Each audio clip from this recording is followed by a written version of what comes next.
Hello, and thanks for streaming The Near Futurist, a show presented by me, Guy Clapperton. This is a fortnightly look at the technologies that are going to affect our lives in, wait for it, the near future. Okay, we're going to start this futurist episode in the past. It's 2017 and Apple has been doing things with its phones that you wouldn't believe. Apparently they started making sure that the devices would slow down after about 3 years. They said to maximize the battery, but basically people would go and spend their money on a replacement. The company ended up paying $113 million in a settlement in the US, as well as $5 million lawsuit elsewhere in a separate action relating to products from 2016. Now, Apple now has a clean house, and I don't suggest otherwise. So surely everybody else has stopped doing such things as well in all other industries. Well, let's talk to my guest about that in a second. He's a serial entrepreneur and author. He is a young, well, these things are relative, I think 40-year-olds are young, entrepreneur who's passionate about ending these unfair maintenance practices. His background involves 2 previous tech projects, including an innovative search engine algorithm, which was acquired by Accor subsidiary John Paul. After becoming executive assistant to the EMEA president of the Big Four elevator brand Otis and witnessing firsthand how unjust the market was, he founded his company to overturn the archaic model. Despite almost $12 billion spent every single year to maintain European elevators, they still experience an average of 5 failures a year. His company is called Uptime and his name is Augustin Celier. Augustin, welcome. Thank you. Good. So first, tell me a little bit about Uptime and what you do. Sure. Uptime is a predictive maintenance technology for elevators. It provides access to data that leads to fewer breakdowns, more uptime, and less cost.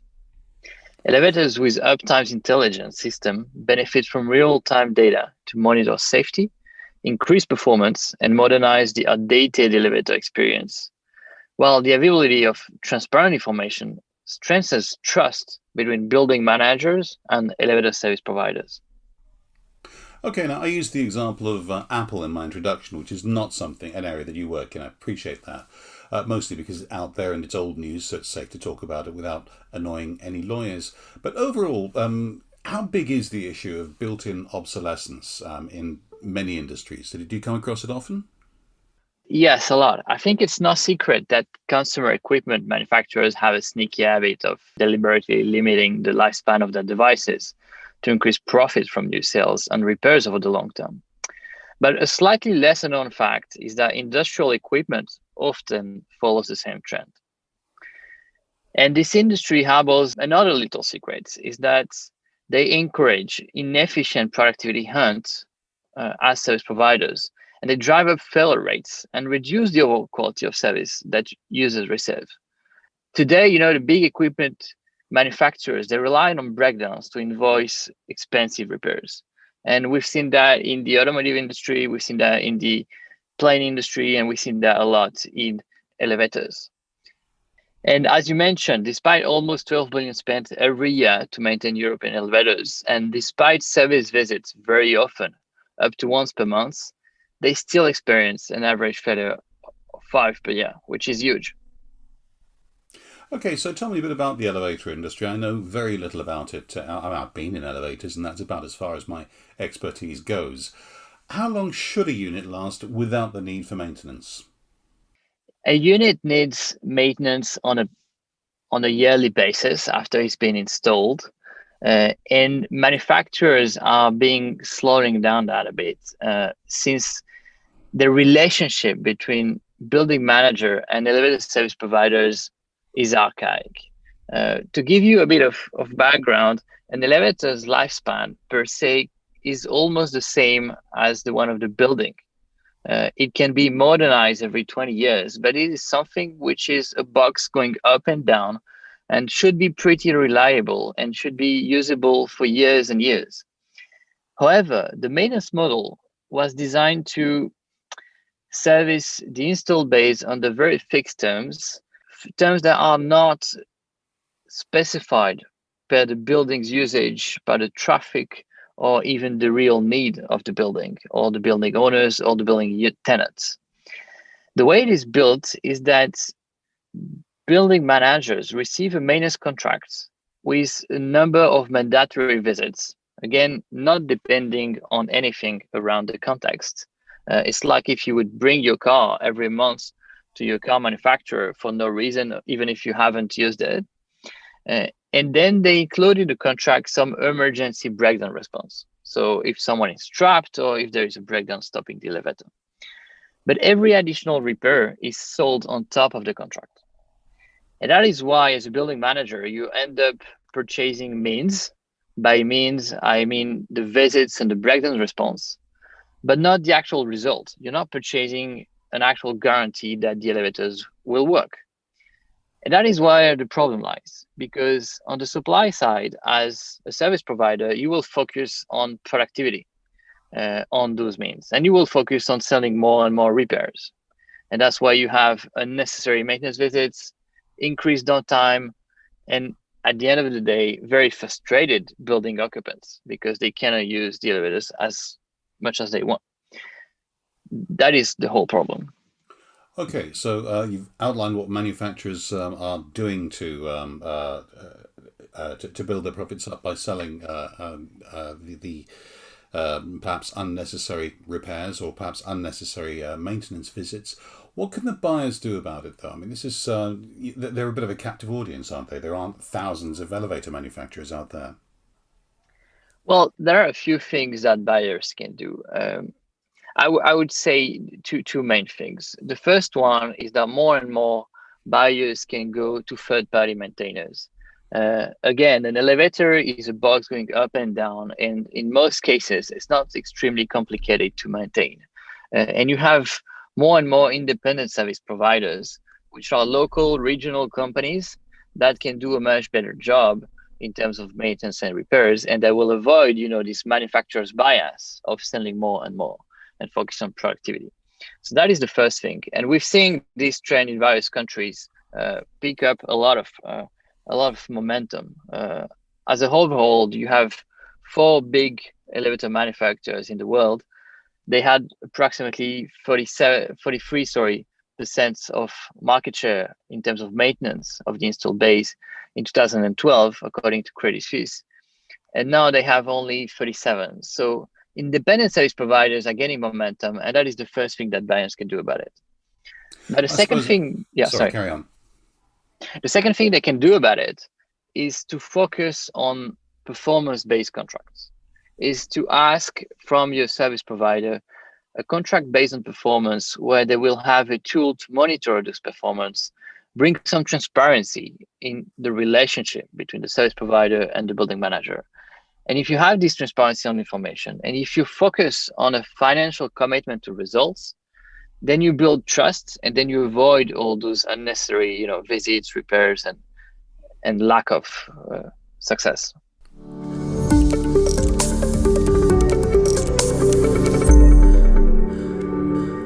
Do you want to sound as confident as my interviewee in this episode?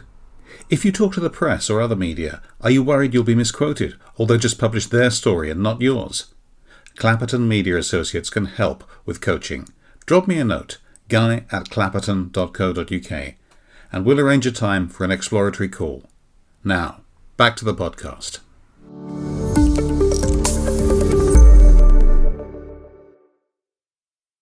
I suppose it's odd, really. We do end up paying an awful lot for all sorts of things. We pay maintenance contracts. Basically, we pay for when it fails rather than paying for when something works, which would change the emphasis quite a lot. I do take your point about going to somewhere independent. I no longer have a car. I gave it up, but I used to have one, and as it happens, my local council had a depot that would do MOTs, which is our annual certification to prove that your car is roadworthy. And they didn't sell parts and they didn't sell cars, so they had no vested interest in selling me anything other than an accurate test, which I suppose is a similar sort of thing. I'm just wondering, these are pretty serious allegations about some of the big 4 elevator companies. Have there ever been any lawsuits around them? Are they actually doing anything illegal? Well, you have something in public information. For example, there was a recent case in Canada where the Calgary Tower sued ThyssenKrupp elevator after 8 passengers were inside one of the tower's elevators, and 2 out of the 6 cables broke, resulting in the car plunging several stories. And then the tower was shut down for a number of months. And just after 3 months later, there was another incident, and again, the elevator was shut down again. And that's for us, it's a pretty basic case where a hole in cables doesn't break like that. It takes a long time. It's 30 years it can sustain. So you see that very, very much in advance as a maintenance provider. So if ThyssenKrupp's teams over there didn't see those holding cables were about to break, what were they doing during the maintenance? And that's the reason why now the Calgary Tower is assuming the maintenance was not properly done, and they're suing them for 7 million. And they are themselves having a class action lawsuit against themselves by the guys that were in the elevators. And that's just one occurrence, but we see that all the time across the globe.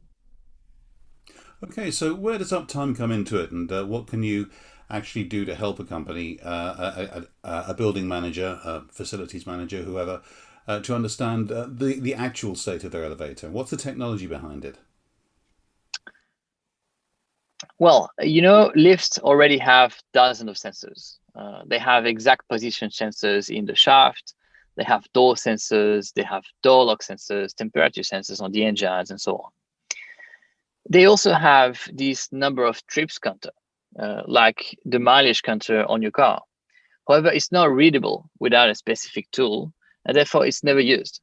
So again, it's like if you would be asking for maintenance for your car without even knowing the mileage and what has been done previously, which is completely crazy. And that's the case of the elevator industry. So now the most obvious way of building IoT for elevators is not by adding sensors, it's by obtaining and processing the existing data.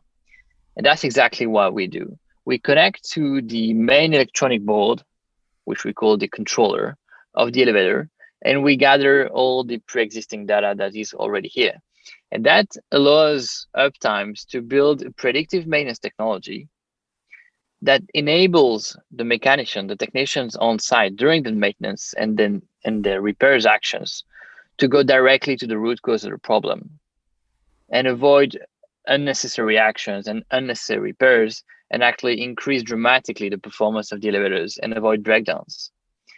And as everything of this is digital and transparent, you can also take the data, analyze it, and give it directly to the building manager, to the building owners, so they know what's going on. And you end up that black box system where they don't know what they pay for.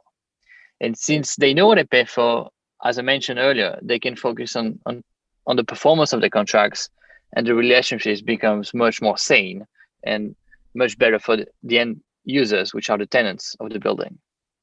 So what happens to your business if these dubious practices, if the overuse of maintenance contracts, what happens to your businesses if those practices go away and the manufacturers start revising their contracts and even offering the users the data that's available by themselves?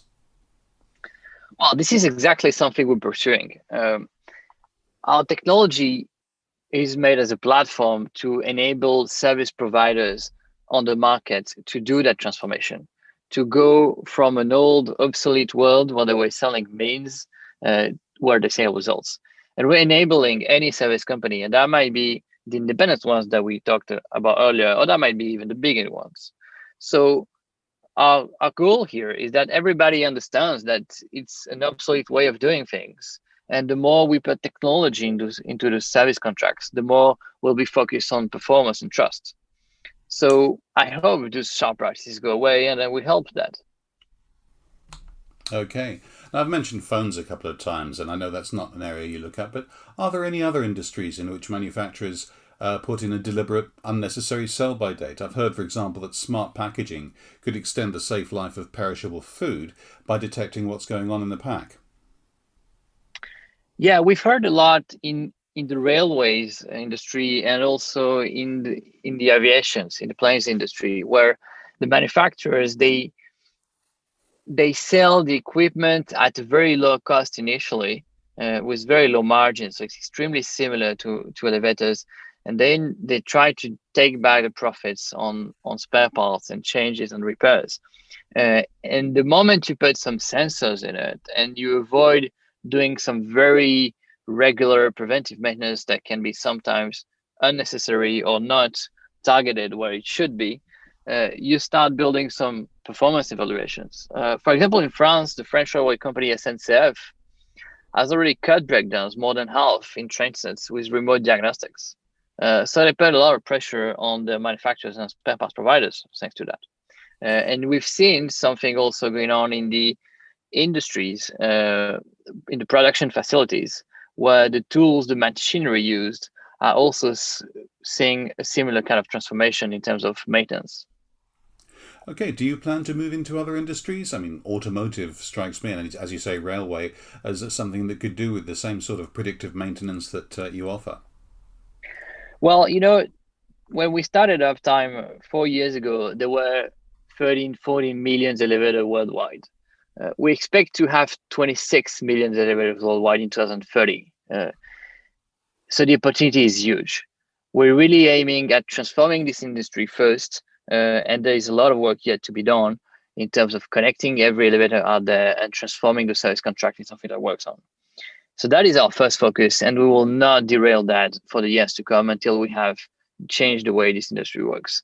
Now, there are definitely other industries that we could have an impact quite fast with the same approach. The closest to us would be all the building systems. You can have HVAC, you can have fire security systems, access controls, all that, which is kind of linked also to the elevator, because the elevator is like the main column of every people flow in the building, and we can also solve everything that's next to it. So that would be the next focus. But again, we won't stop with elevators until we have transformed the industry, and that will take a few years. And sticking to what you're best at is often a very good business plan. I respect that. So finally, how do people find out more about yourself and Uptime and what you do? So everybody can go on uptime.ac and find out our company, what we do, and our recent news. Augustin Celier of Uptime, thank you very much for joining me. Thank you, Guy. And many thanks to you for listening. That was the Near Futurist podcast with me, Guy Clapperton. Don't forget to have a look at the website at nearfuturist.co.uk or my media training site at remotemediatraining.com. I'll be back in 2 weeks' time.